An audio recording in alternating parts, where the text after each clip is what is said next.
Hi, Sean here from the Trusted Agent Podcast, and thank you for joining us on today's show, where each week we talk to experts both inside the industry and outside the real estate industry to gain their unique perspectives on what they believe real estate agents can do to build their credibility, efficiencies, and connections with others. A huge shout out to our sponsor, Rezo, Real Estate Sales Online, who's absolutely revolutionizing how real estate agents deal with prospective buyers and vendors. Their online platform that manages the offers and acceptance process is simple, easy to use, giving time back to the agents so they can do what they do best. All right, so stick with me and let's see who today's guest on the show is. Hi, everyone. Sean here from the Trusted Agent Podcast, and I'm so excited to have you join us today. Today, I am being joined by Shane Kempton, who is the WA and South Australia State Director for LJ Hooker, and he's also a wonderful mind coach. I've known him for quite a few years. And Shane, thanks for jumping on the show today. Well, pleasure, mate. It's a pleasure to be here for sure. And how's the market going overall in WA? Well, I think the market is similar in all states at the moment. There's the usual story I hear is there's not enough listings out there at the moment. Buyers are still active, which is great. And for some markets, I'm probably a little bit biased, but particularly for South Australia and WA, we've been really a challenging market for 10 years, and this has been probably a bit of payback over the last 2 years to really sort of even the equation out a bit more now. But no, there's still a lot of confidence out there, and it's great to see, because off the back, when people buy houses, they buy cars, they buy appliances, and the economy starts to turn. So seeing confidence in our market is good signs for everybody. That's good. That's good. Now, I've known you for quite a few years, Shane. We got to spend a lot of time on the conference circuits and through LJ Hooker and so forth. And when I was putting together the guest list for the show, there's actually many reasons why I wanted to get you on the show. One, you're a good guy. And that's prerequisite. You have to be a good guy to make it on the show. And but also you got a variety of different experiences as well that I thought would be interesting to get your different perspectives on what you think it takes to build trust and credibility, in particular for real estate agents. So for those that haven't met you or want to learn more about your background, can you just give us a bit of an understanding of how did you get this into this industry, and what are some of those areas that you've leaned on in experiences over the years? Yeah, good question, mate. Geez, if I think back, although I look quite young and in my 30s, I'm actually 52. And my real estate journey started in my 20s. I was very fortunate enough, I built a duplex with my uncle. And I was in new house selling at the time. I was a sales rep within new houses, and I approached my uncle to build a duplex, and we built it. And I called 3 agents, as you're conditioned to do when you're in the general public. And one of the agents said, "Mate, why don't you come work for me and sell them yourself?" And that's how I got into real estate. I trusted him. He had good advice. He was confident. He was competent in his approach, and that made me want to trust him as a real estate agent. And so thus my journey began into real estate. I spent 3 or 4 years in there. I built some good confidence. I got introduced to the world of personal development, and that's a whole nother story to talk about. But that thirst is still there, and my confidence and competence grew. And my real estate journey went for that 3 to 4 years. The agent that did employ me at the time was an ex-military guy. Actually former SAS, and when the market's mid-90s, my income started to follow that market because I wasn't smart. I wasn't banking cash at the time. I was spending it all, earning good money and spending it, long lunches, fast cars. And I came to the point where I thought, well, maybe if I swap brands, I can earn some more money. And one of them approached me and said, "Mate, we'll make you the sales manager, Shane." And so new brand, new title, I thought that would be the secret to making more money, but it actually just made me spiral even worse. And I went back to my original boss with my tail between my legs. I said, "Mate, I've stuffed up. What do I need to do?" And he said to me, "Shane, you need to learn about loyalty and discipline. Go join the army." And so I did. So I went off and did 5 years in the military, which was great. Aspirations to get to the SAS like my boss, and the sales manager at the time was an ex-SAS guy as well. Yeah. And being a mature soldier, I got the opportunity to apply for the SAS after 3 years.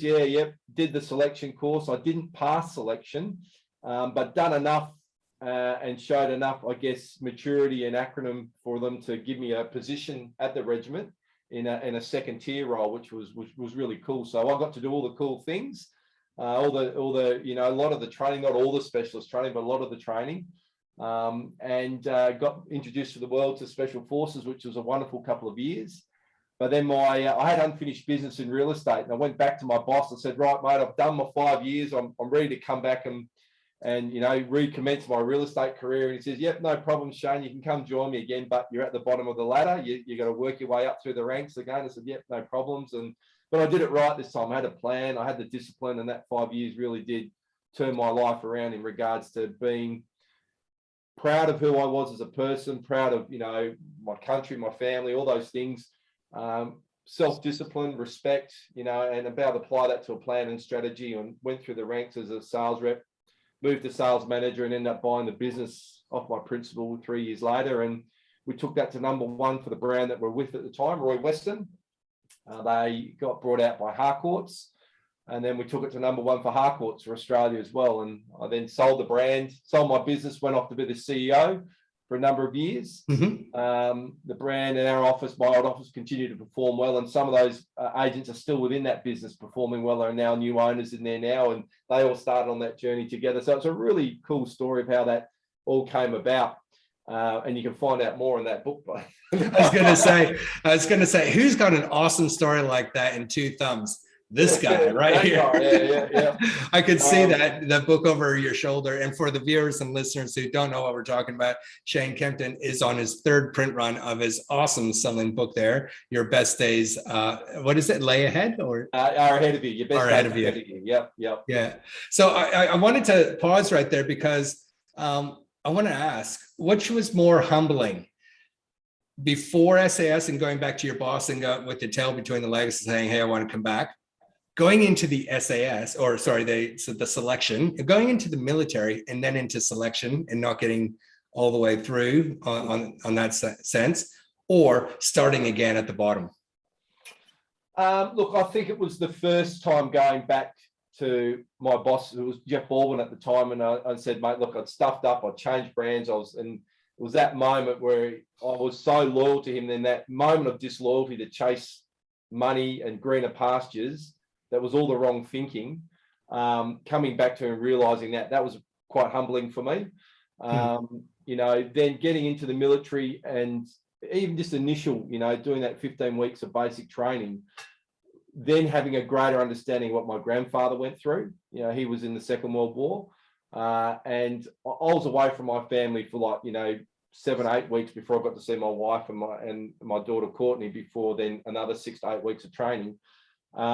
Knowing that he was away for nearly 3 years without seeing his wife and his kids, that was a real moment of realization for me. Go, wow, you go to Anzac Day, you hear the stories at school are over, then once you start and you're in the uniform, you get an appreciation and go, okay, this was a walk in the park compared to what my grandfather went through. And then his father and grandfather before him were in the First World War, so there's all those atrocities that go through. So that was quite humbling.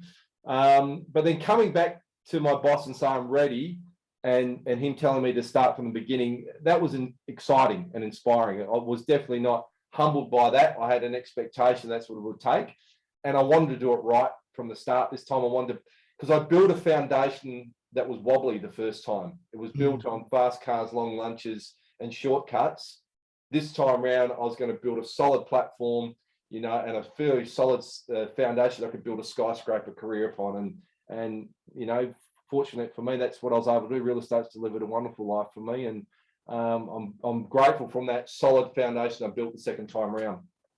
Yeah, that is incredible. And I've heard you talk about your grandfather before, and I know how incredibly proud you are that you have served, for this country. And so I'm not going to make any jokes about SAS Australia, or really was that hard. I've seen it on TV, Shane. I'm surprised you didn't get through. I thought you'd walk that in. Is it much different? Look, I love that show. Contrary to some military folks hate it, I love it. It's nothing like the real thing. No. But the similarities are the psychological challenge that you go through. Like, I was physically fit. I was probably one of the biggest beasts when I did my selection course, but probably one of the mentally weakest. And that's the difference. So guys that were not as physically strong as me got through selection course. And on the front, you'd think, soldiers and all the bravado you see on TV with these big, super strong men. They're not. They're unassuming guys that blend into the crowd, that have this unique gift just to be camouflaged in everyday life, can do extraordinary things behind enemy lines for long periods of time. That's what our special forces are about, the SAS specifically. So I was physically different to everyone else, except when you look at Ben Robert-Smith, who was even bigger than me. But from a physicality point of view, I was killing it.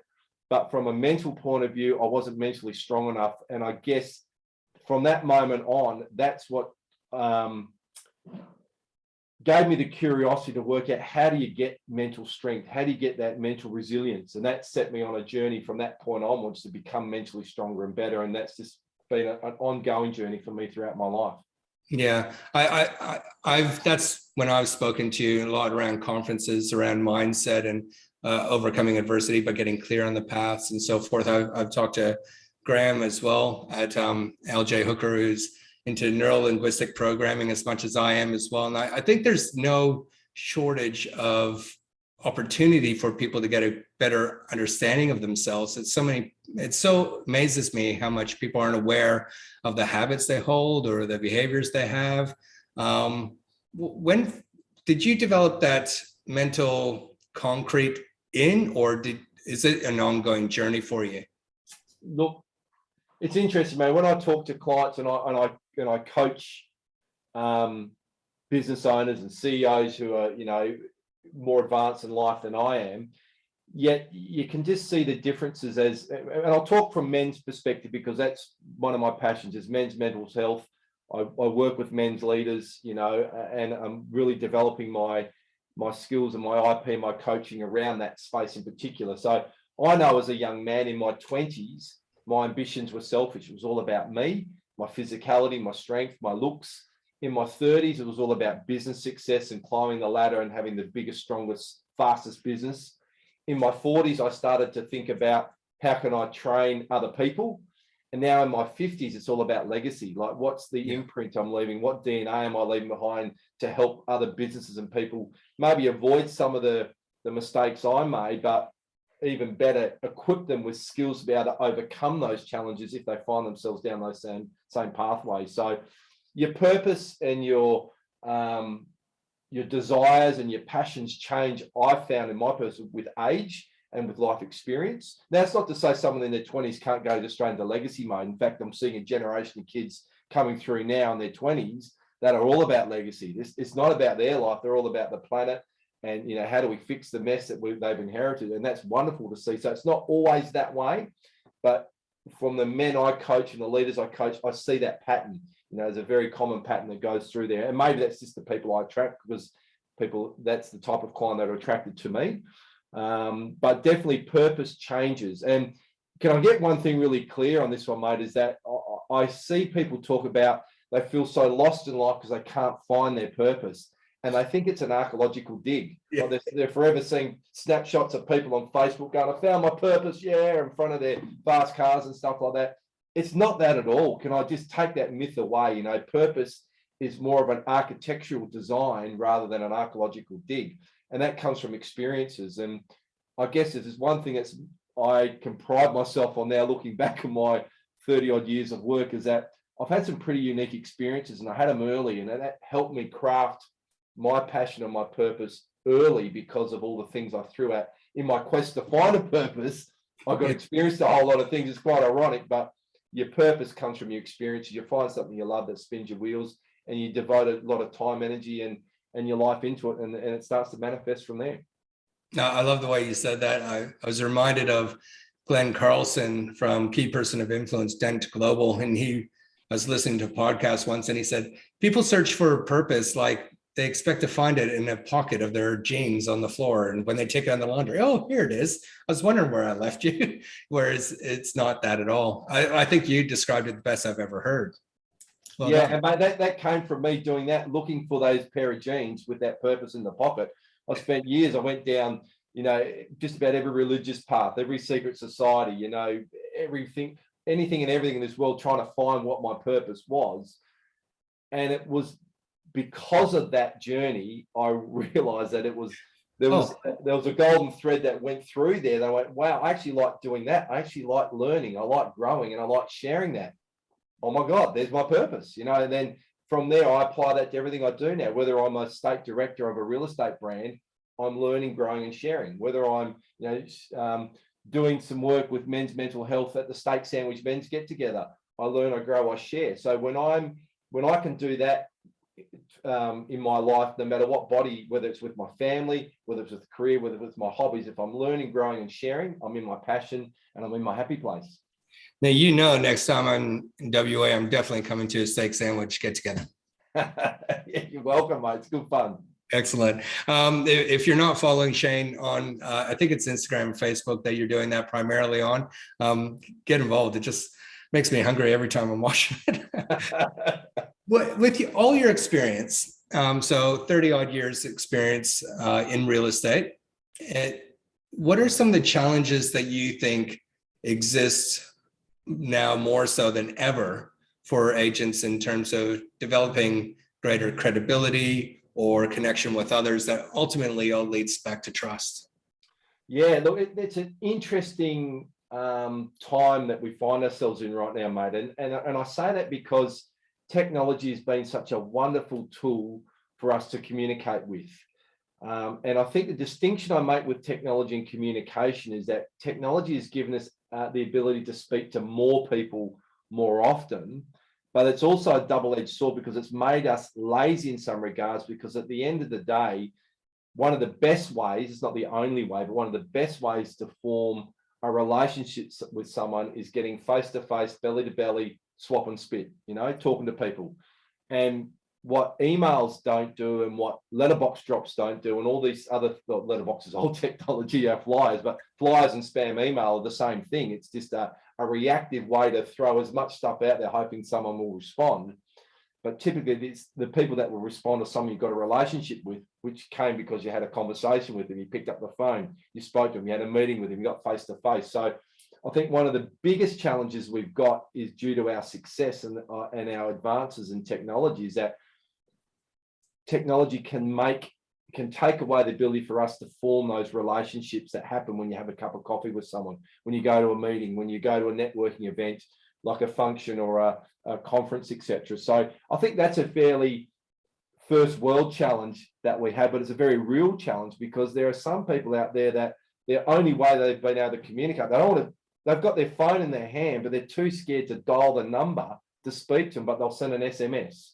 Yeah. And it's hard to form a relationship that way. I'm not saying you can't, but you can get to the chase a lot quicker by actually dialing in the phone number and having a conversation and getting rid of all the confusion, all the misinterpretations of text and emojis and everything that's going on, and actually saying, this is what I actually meant, Scott, when I called you. When I said, are you coming over? I didn't mean it in an aggressive way. I meant it in an exciting way. Are you coming over? You don't hear tone of voice on text messages or emails. It can be interpreted in many different ways. So I think that's a really unique challenge for any sales industry, whether it's real estate, car sales, blinds, whatever it is that you're selling. Is technology is weakening the art of the conversation you have face to face or over a phone. Yeah. So that's one challenge. Obviously, pandemics threw another challenge out there for everybody.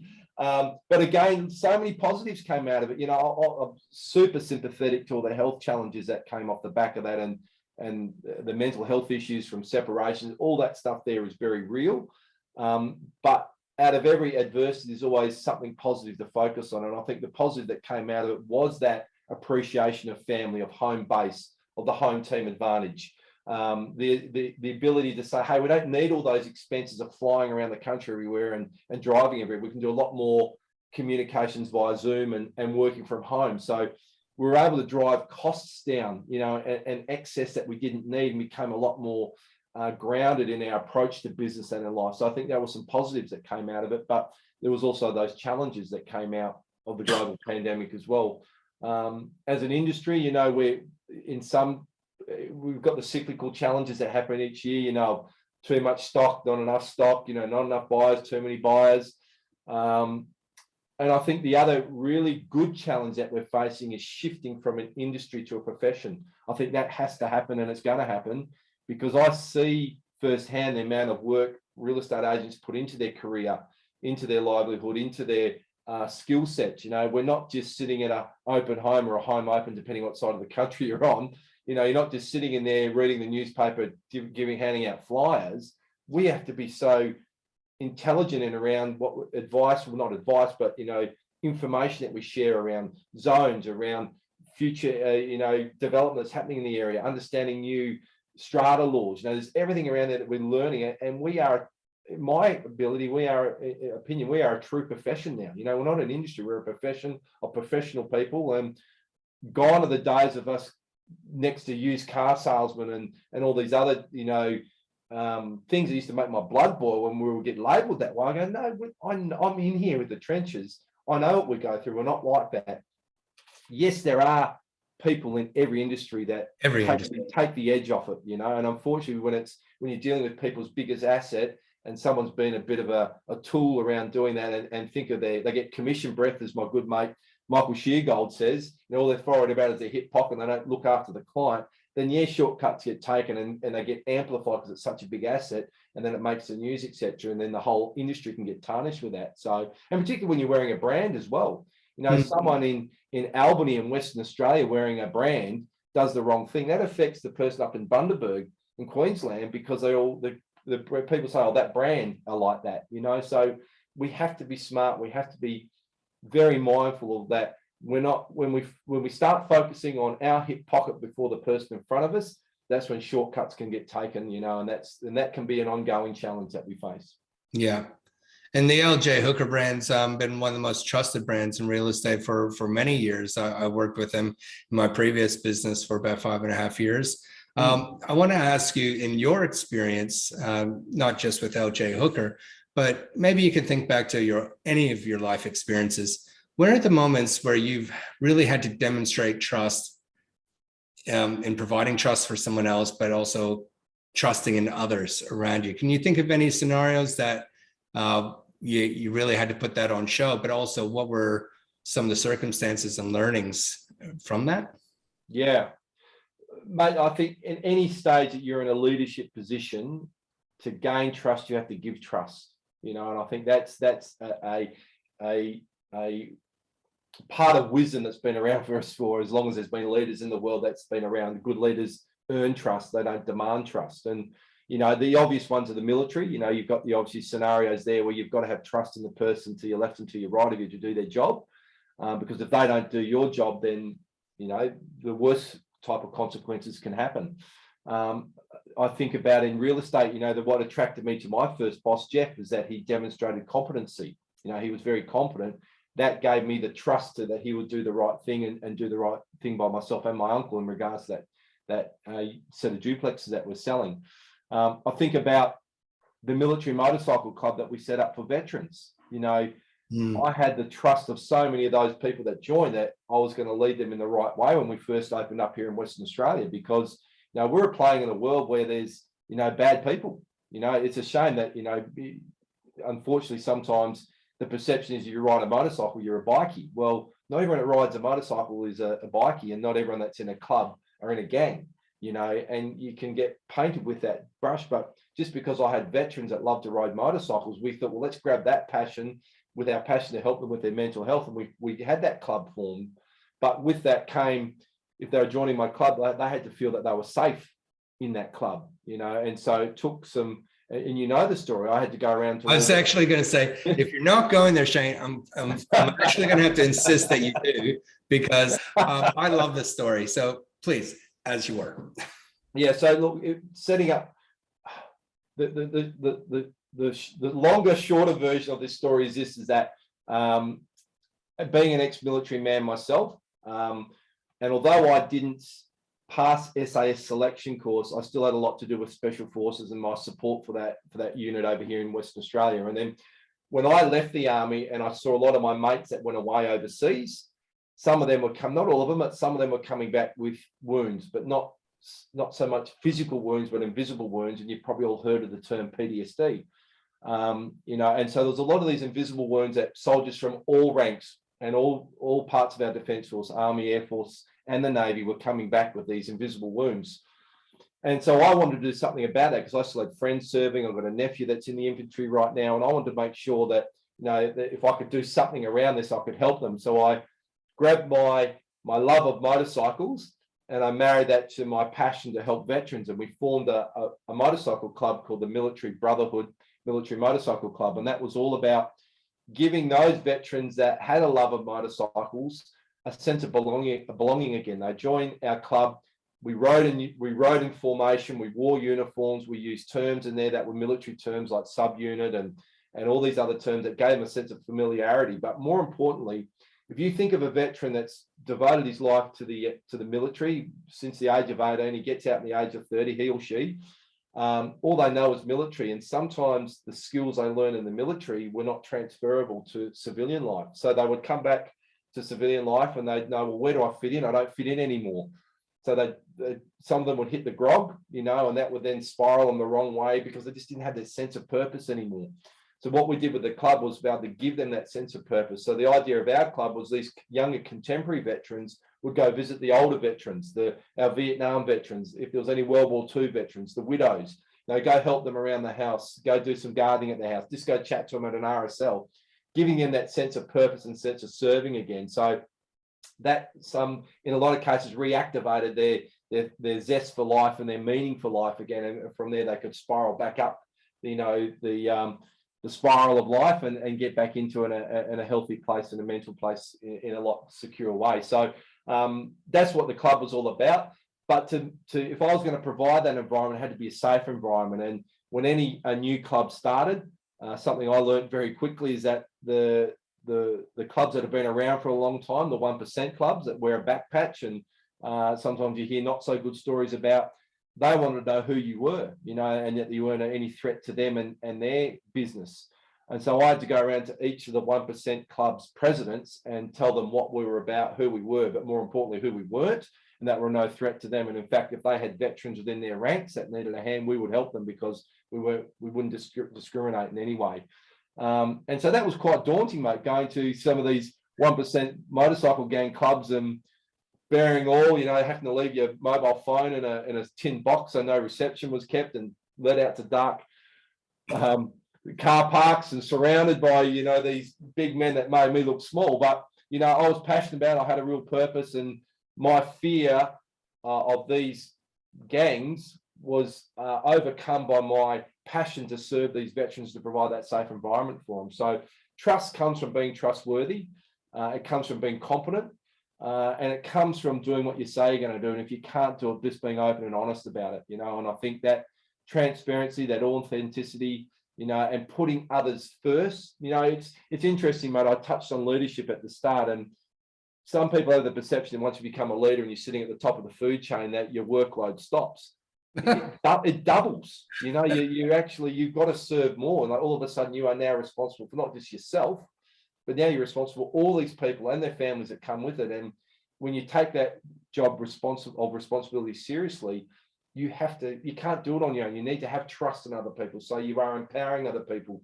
You're giving them your trust, and in return, you become trustworthy. So it's this whole cyclical journey. And that's one element. But then when you're trying to build trust with clients, that's a whole nother journey again. Because they're not working for you, you've got to demonstrate that trust. And I think the quickest way and the easiest way to do that is to be genuinely interested and curious in their plans and their needs, and be focused on helping them fulfill them rather than filling your back pocket.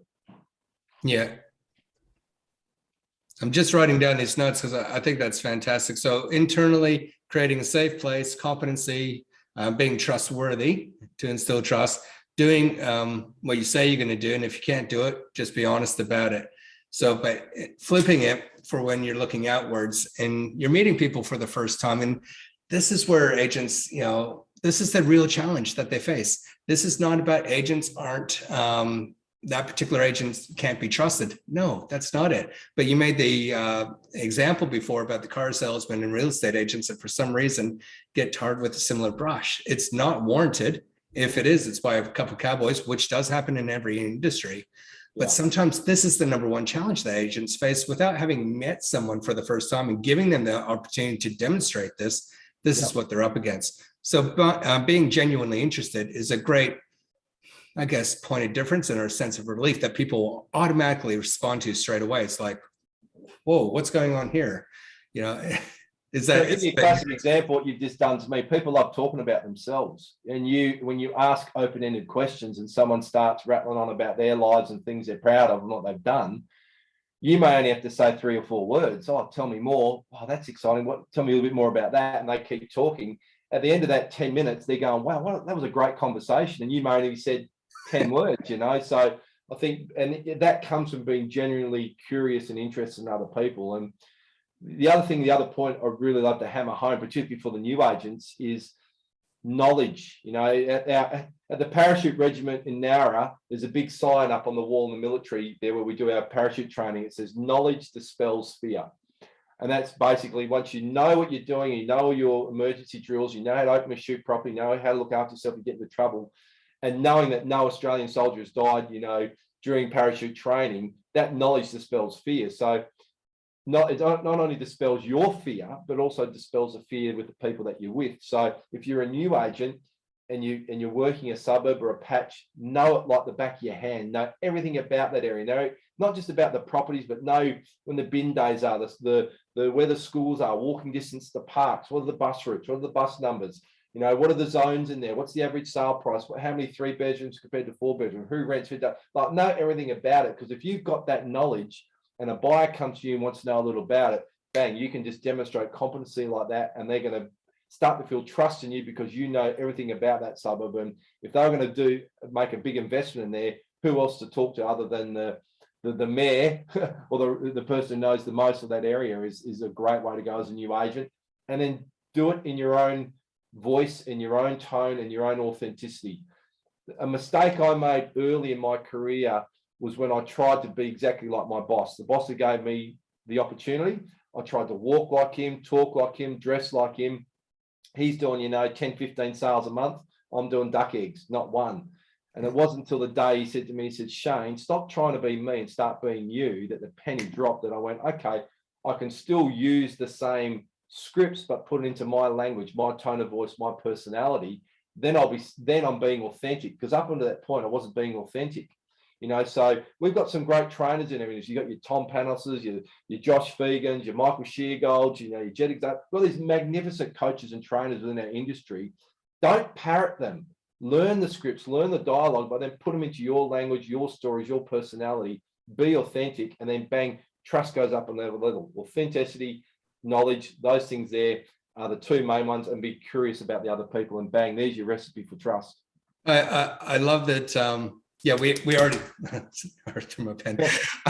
We already have a Tom Panos. We already have a Josh Fegan. We already have a Michael Sheargold. You don't need to replicate them. We already have them.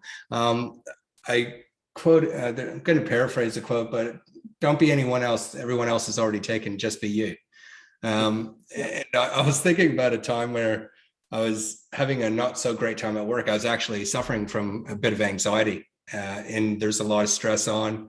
It was a difficult industry and time of challenge. And my boss and I were very 2 different people. And we were talking about something. I can't remember exactly what it was. I think it was a business partnership.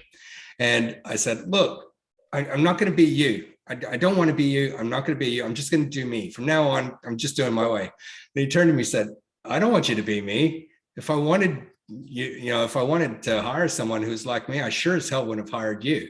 Did I take that as a compliment or not? but it was really good, because it was almost like I needed to get to a point. I shouldn't have had to get to a point where I felt anxious that I had to express it in that way. But he met me in the right way, saying, almost giving that permission and the release of going, nobody's carrying this but you, mate. Yeah. So I think that's a really good watch out for people. If you feel like you're trying to be someone else, or you can't show up as you, that you're not good enough, well, hold on there. because I think everyone deserves a chance, in particular in real estate. If you're authentic and just open and honest, if you're new, you're new, but or if you've been around the traps and you're going through a bit of a slump, maybe you don't want to maybe say that, but you want to let people into your world so they can get a chance to know you. Yeah, so true. Like I reckon I've trained hundreds of new rookies that come into this industry, maybe 1,000 odd. I don't know. There's been a lot over the last 30 years, and I've seen people from every different walk of life succeed. Nurses, boilermakers, truck drivers, doctors, bankers, they've all come in, and not everybody succeeds. But the point I want to make is the ones that do succeed, there's no common denominator about their background or their history or their status in life, or where they went to private school or public school, whether they went to university or not. It doesn't matter. If you study your area, be genuinely curious with other people, and you're authentic, you can build trust and you can have a wonderful life. I always tell new agents in this, when they join the industry, that when you first join real estate, it becomes your lifestyle. You eat it, you breathe it, you're just so immersed in it. But after several years, real estate can fund your lifestyle, and that's when things get really cool. Yeah. Shane, thank you so much for joining us today. You've been an awesome guest. I'm so pleased to have got you onto the show, and thank you for sharing all those experiences and telling my favorite story too about the Vikings. That was really cool. And how can people reach out to you? Now, you are a mindset coach as well. You have helped so many people step into this industry, and I know that you do work with a lot of business owners out there. So how can people reach out to you?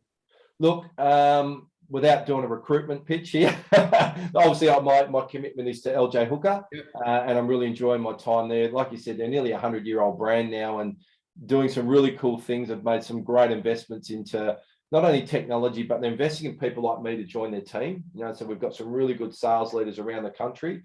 If you're at LJ Hooker, you've got free access to me. I do a lot of stuff on social media. I do like to do my mindset coaching and giving back that way in a free way on both LinkedIn, Instagram and Facebook. So just search Shane Kempton, you'll see this ugly mug up there somewhere on there.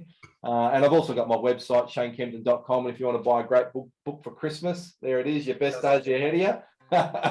Maybe the younger days, it would have been a gun pose as well, but it's a sloppy 52-year-old arm now. No. But I think you're still doing all right. You're doing fine. Excellent. Well, thank you so much, Shane. We might put links to your books as well on the links below, wherever you can find this podcast. We'll try to make sure it's there. For our viewers and listeners today, thank you so much for joining us on the Trusted Agent Podcast, and we look forward to seeing you on the next episode. Bye.